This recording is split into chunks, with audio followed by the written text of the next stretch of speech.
Hello everyone, welcome to unique kitchen. तर मी आज तुमच्यासोबत शेअर करणार आहे इन्स्टंट साबुदाणा रेसिपी। तर चला स्टार्ट करूया। तर साबुदाणा बनवण्यासाठी आपल्याला लागणार आहे एक मीडियम साईजचा टमाटर, कोथिंबीर, कढीपत्ता, एक मीडियम साईजचा कांदा आणि 3 हिरव्या मिरच्या। इथे मी तेल गरम करायला ठेवले आहे। मी 1 पडी तेल टाकलेलं आहे, सोबतच थोडासा पुन्हा तेल टाकलेलं आहे। आता मी याच्यामध्ये शेंगदाणे फ्राय करून घेणार आहे। तर शेंगदाणे फ्राय करून घेऊया आपण।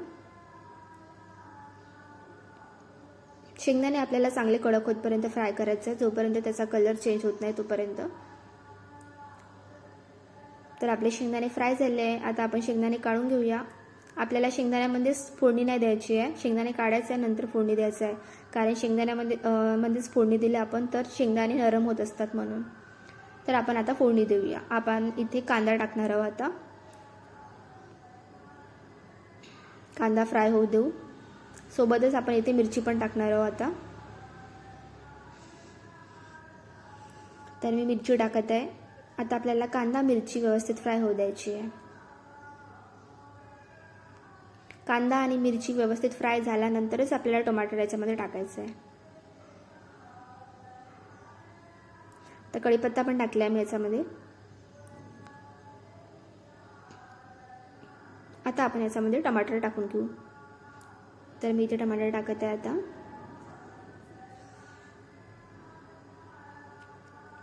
टमाटर टाकल्यानंतर आपल्याला लगेच मीठ टाकायचं आहे, कारण त्याच्यामुळे टमाटर लवकर गलतात, म्हणून मी याच्यामध्ये आता टमाटर नंतर लगेच मीठ टाकणार आहे। तर इथे मी आता 1 चम्मच मीठ टाकत आहे। तुम्ही तुमच्या चवीप्रमाणे टाकू शकता। आता हे मिक्स करून घेऊया आपण। आपला हा नाश्त्याचा साबुदाणा आहे, त्यामुळे आपण याच्यामध्ये हळदी पावडर पण टाकणार आहोत।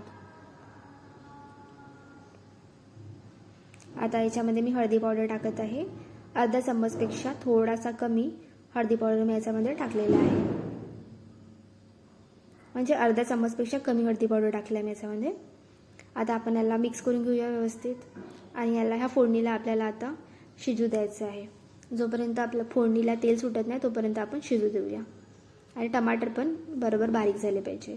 तर आपण साबुदाणा बघून घेऊया। तर मी हा साबुदाणा बनवायच्या 1.5 तास अगोदर भिजू टाकलेला होता।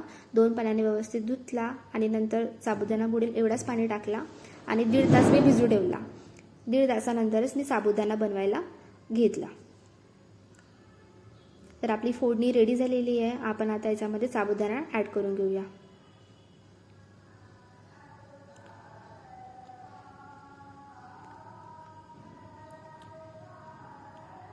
तर मी याच्यामध्ये साबुदाणा ॲड करत आहे। आता आपण साबुदाण्याला व्यवस्थित फोडणीमध्ये मिक्स करून घेऊया, आणि आपल्याला आता साबुदाणा जवळपास 7 मिनिटांसाठी शिजू द्यायचा आहे चांगल्या पद्धतीने, म्हणजे मीडियम स्पीडवरती शिजू द्यायचं आहे आपल्याला।